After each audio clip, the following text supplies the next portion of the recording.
Pada 11 Desember 2023, sebuah nama yang pernah cukup dikenal di industri perjalanan digital Indonesia akhirnya resmi berhenti beroperasi, yaitu Pegi-Pegi. Tanpa ada konferensi pers besar, tanpa ada penjelasan finansial terbuka, hanya pengumuman penutupan layanan di situs resmi dan media sosial. Setelah hampir 12 tahun beroperasi, salah satu pionir online travel agent lokal Indonesia itu akhirnya tutup. Pertanyaannya, apa yang sebenarnya terjadi? Apakah ini murni dampak pandemi? Ataukah bagian dari konsolidasi industri? Atau ada persoalan model bisnis yang sejak awal rapuh? Untuk memahami runtuhnya Pegi-Pegi, kita harus kembali ke awal. Pegi-Pegi didirikan pada 7 Mei 2012 oleh PT Go Online Destinations. Perusahaan ini merupakan joint venture antara PT Alternative Media Group Indonesia, Altavindo, dan Recruit Holdings dari Jepang. Recruit Holdings bukan pemain kecil. Di Jepang, mereka mengoperasikan Jalan.net, salah satu OTA besar di pasar domestik Jepang. Artinya, Pegi-Pegi lahir dengan dukungan pengalaman dan modal yang relatif solid. Momentum pendiriannya juga tepat. Tahun 2012 adalah periode awal pertumbuhan e-commerce Indonesia. Penetrasi internet meningkat, penggunaan smartphone mulai naik, dan kelas menengah Indonesia berkembang pesat. Travel adalah sektor yang sangat cocok untuk digitalisasi karena produk tidak perlu gudang fisik, margin berasal dari komisi, permintaan berulang dan musiman. Model bisnis Pegi-Pegi mengikuti pola OTA global. Mengambil komisi dari hotel dan maskapai biasanya di kisaran 5-20% tergantung kategori. Jika sebuah hotel menjual kamar seharga Rp500.000 dan komisi OTA adalah 15%, maka Pegi-Pegi memperoleh Rp75.000 per transaksi. Namun, angka komisi itu belum termasuk biaya promosi, diskon, dan subsidi harga. Disinilah kompleksitas bisnis OTA dimulai. Antara 2013 hingga 2019, Pegi-Pegi berkembang pesat. 2013 masuk ke tiket pesawat. 2015 meluncurkan aplikasi Android dan iOS. 2016 tambah tiket kereta api. 2019 masuk ke tiket bus dan travel. Pada puncaknya, Pegi-Pegi mengklaim memiliki lebih dari 7.000 hotel dan 20.000 rute penerbangan. Namun, penting dicatat, inventory besar tidak selalu berarti profit besar. Di industri OTA, yang menentukan bukan hanya jumlah hotel, tetapi customer acquisition cost, lifetime value, burn rate, efisiensi pemasaran digital. Di era 2015 hingga 2019, perang diskon di industri travel digital sangat agresif. Pemain besar seperti Traveloka dan Tiket.com didukung pendanaan ratusan juta dolar.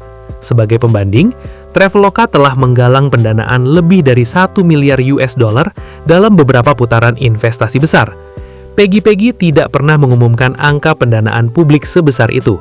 Artinya, daya bakar promosi kemungkinan jauh lebih terbatas. Dalam model OTA modern, perusahaan sering rela merugi di awal untuk menguasai pangsa pasar. Strategi ini disebut growth over profitability. Pertanyaannya, apakah Pegi-Pegi memiliki cukup amunisi untuk perang panjang? Pada 2018, Pegi-Pegi diakuisisi oleh Jet Tech Innovation Ventures Pte Ltd, perusahaan berbasis Singapura yang memiliki keterkaitan dengan Traveloka. Ini adalah titik krusial. Secara strategis, akuisisi dalam industri platform bisa berarti dua hal: integrasi untuk ekspansi, akuisisi defensif untuk mengurangi kompetitor. Pegi-Pegi tetap beroperasi pasca akuisisi, namun secara industri, pasar OTA Indonesia semakin terkonsentrasi. Di banyak pasar digital, hanya 2-3 pemain besar yang akhirnya bertahan.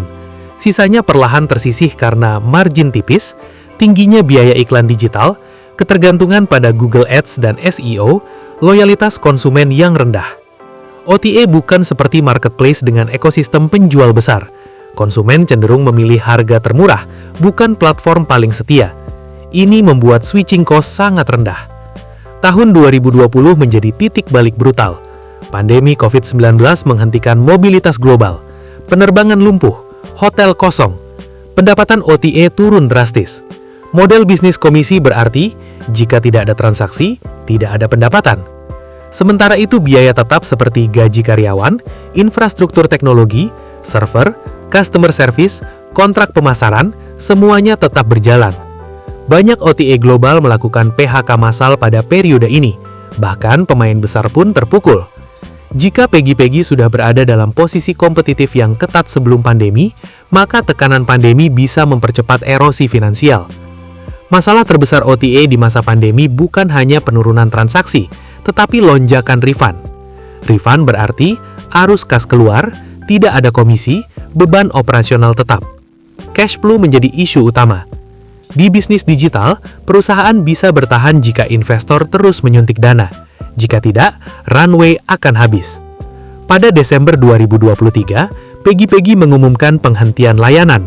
Tidak ada laporan publik tentang kebangkrutan, tidak ada laporan restrukturisasi utang yang terbuka. Namun, konteks industri memberi gambaran. 2023 adalah tahun tech winter. Banyak startup Indonesia melakukan efisiensi besar-besaran. Investor global mulai menuntut profitabilitas, bukan hanya pertumbuhan. Jika sebuah OTA memiliki pangsa pasar kecil, brand awareness terbatas, ketergantungan tinggi pada diskon, dan tidak mencapai skala ekonomi, maka secara matematis sulit mencapai titik impas. Di ekonomi platform, skala adalah segalanya. Tanpa volume transaksi besar, komisi tidak cukup menutup biaya operasional dan pemasaran. Mari kita lihat struktur masalahnya. Pertama adalah tentang margin yang tipis, di mana komisi OTA rata-rata 5-15%, jadi sangat sensitif terhadap diskon. Kedua tentang biaya pemasaran tinggi. Google Ads dan digital ads lainnya bisa menyerap sebagian besar revenue. Ketiga tentang persaingan dari para pemain besar. Traveloka, Tiket.com, Agoda memiliki pendanaan jauh lebih kuat. Keempat tentang switching cost yang rendah, karena ternyata konsumen mudah berpindah platform hanya demi selisih harga yang tidak terlalu jauh. Dan terakhir adalah karena adanya pandemi sebagai faktor eksternal yang menghentikan arus kas selama hampir 2 tahun. Dalam ekonomi digital, ini adalah textbook case konsolidasi pasar. Pasar tidak cukup besar untuk terlalu banyak pemain skala nasional. Apakah Peggy gagal?